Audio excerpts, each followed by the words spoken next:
Hey everyone, how are y'all doing? This video is going to be about the 5 different phases of borderline personality disorder.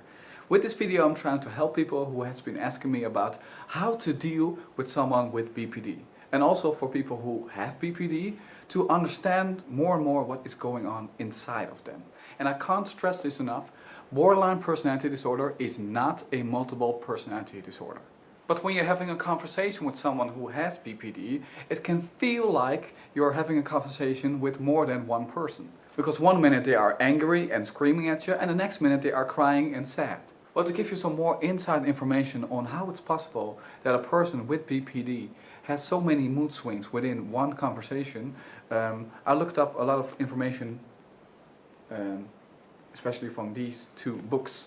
And I came across this information about a tool that is called Schema Modes, which was created by Dr. Jeffrey Young, who is also the creator of schema therapy.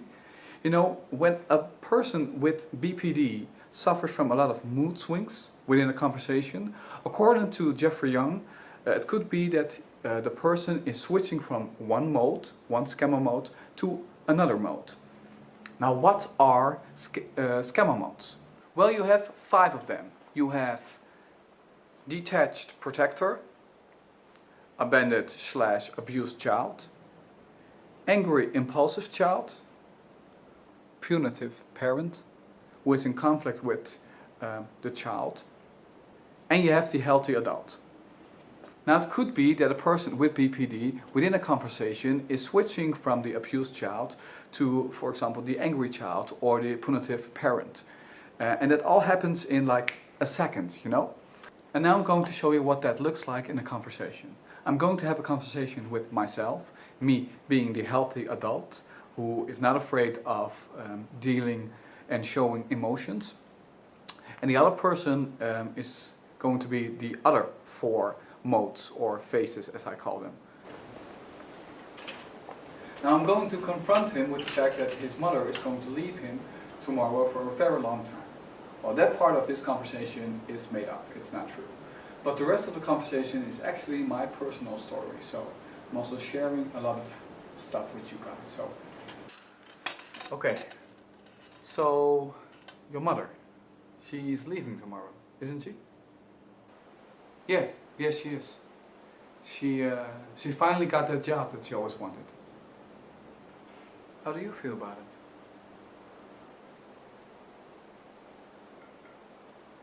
Well, I think it's the right choice for her to make right now.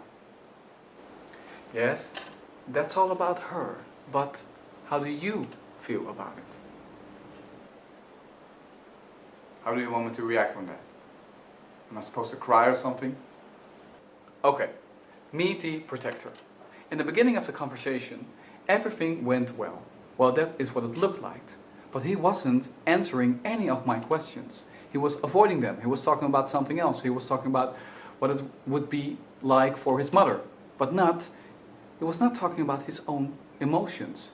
And that is what this mode, phase, or whatever you want to call it, does. It works like a mask. It doesn't want to show any emotions because that is scary. And it wants to stay safe. It wants to stay in control.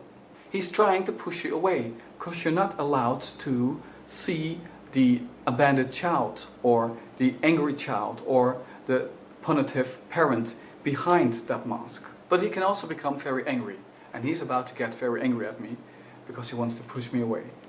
So the next question, do you feel that I want you to cry? Well, that's the reason why I brought it up, isn't it? You want me to feel things? Why do you do this when you're talking about feelings? Oh, get off my back. You people always watching everything that I do. Okay, so now I pushed him further and further away from me. Now what can I do about that? Well, first of all, be patient, you know. It takes a long time for this person to remove that mask and show you what is behind that mask. Try to gain their trust by being there for them, you know, and encourage them to express their feelings, but don't push it. His last words were, watching everything I do. So I'm going to respond on that. Watching everything you do? Who is watching everything you do? You! my mother, my family, everybody. So your mother is watching everything that you do. Oh, here we go with the mommy issues. Okay, as you can see, I'm still dealing with the protector. But what I'm going to do now is trying to gain his trust.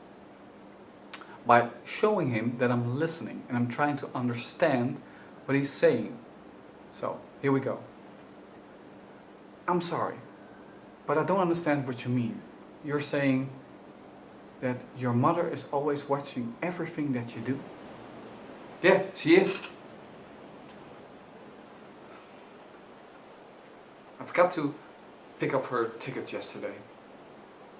And when I found out about it, the place was already closed. I had to call her, tell her that I didn't have it. And then she said she was going to do it herself today, and she hung up the phone. That always happens. So stupid. That always happens? Yeah. I've never been good at these things. So this happened before. Millions of times. I remember that I had to come home right after school. I had to bring back my library book. And then I got distracted and I was looking for a new book. Then I ended up being really late.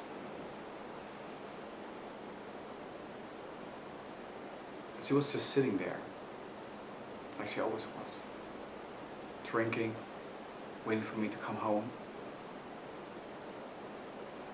She was furious.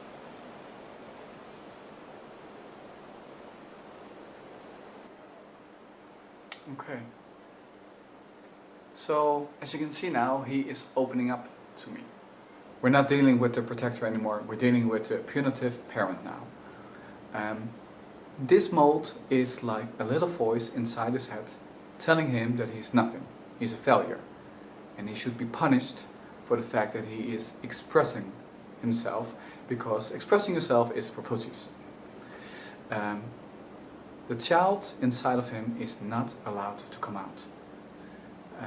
You can recognize the punitive parent by because he's saying stuff like, I'm a loser. What can you do to help him? Well, first of all, create a safe place. Become a safe place for him. Where he can express himself, you know?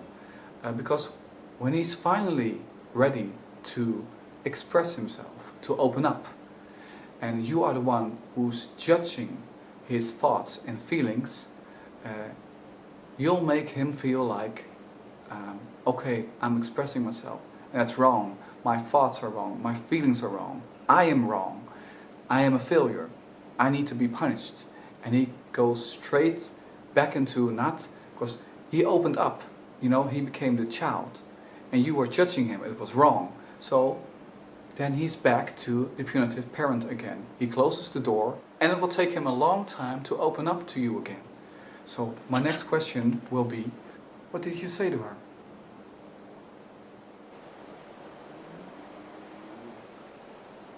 I kept on asking things like how I thought that I would ever become successful if I couldn't even be on time. Things like that. And she kept repeating them over and over and over again. She was drunk, of course. How did she make you feel? Furious! I mean, I was at the library. I wasn't doing drugs or anything. I was at the library. She was supposed to be proud of me. Okay, he finally reached the child inside himself, the angry, impulsive one. He is fighting against the punitive parent. The punitive parent is saying that he's not allowed to enjoy himself, punishment. But he's not going to listen, and he'll do something impulsive, like shopping, having sex with strangers, drinking. This behavior could lead to bad consequences. And that is giving the punitive parent the chance to punish him again. Now, how can you help him? Well, not listening to the punitive parent is a good thing. But instead of being impulsive, it's important to express his needs in a more healthy way, like going to the gym. Okay, next question. So you were furious. What did you say to her? Nothing. Nothing? But you were furious. She never listens. And if I would have been on time, like I was supposed to,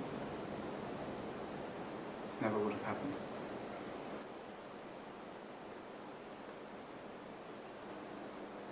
So you did wrong.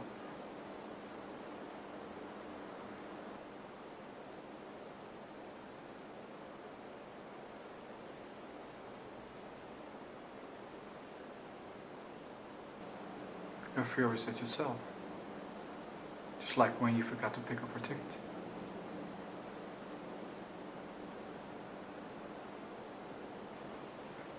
You should have listened.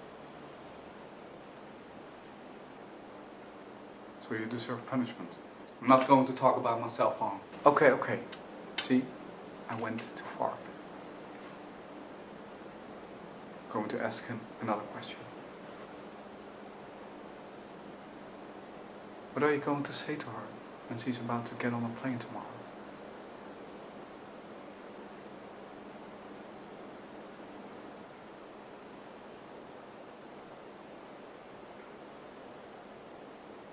I don't know.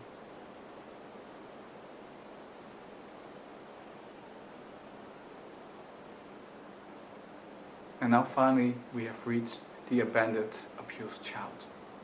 This child can't find solutions to its problems. And it can make you feel like you are the one who has to find the solutions to his problems. Everything depends on you. He's thinking very black and white. Like when he calls you and you don't pick up the phone, you don't want to see him anymore. That's the way he thinks. Now what can you do to help him? Show him that you appreciate him. Praise him for the things that he has accomplished. Remember, he's not allowed to receive compliments. That is what his punitive parent is saying, because he's a loser. So be honest and don't make things up. And be that safe place for him. Okay everyone, that was it. I hope you're all doing well and I hope this was helpful. And remember, it's very hard dealing with people who have BPD. But it's even harder being a person who has BPD. So, take care you all. Bye bye.